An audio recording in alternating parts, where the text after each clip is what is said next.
我是小强画画。我们学过了那个牵牛花的花头的画法，我们再画几个不同形态、不同透视、不同角度的牵牛花的花头。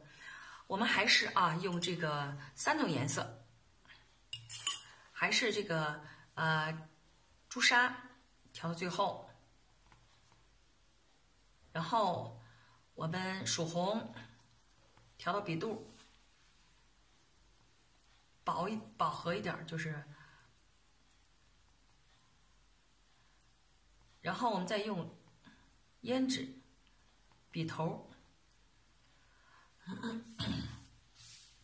我们先画就是将开未开的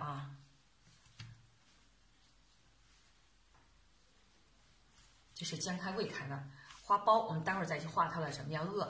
我们先画，再画这边再画一个。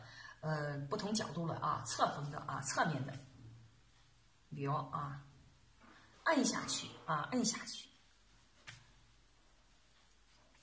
你看按下去，然后把它这个花管它的管我们用淡一点的颜色，特别淡的颜色，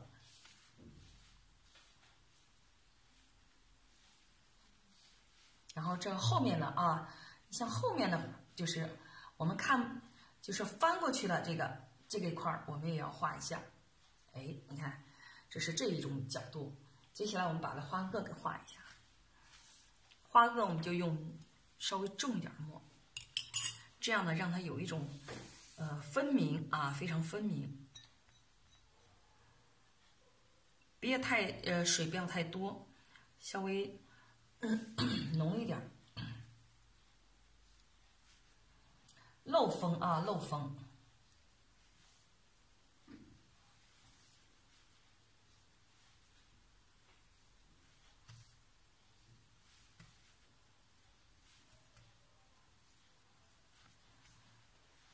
这边这个也是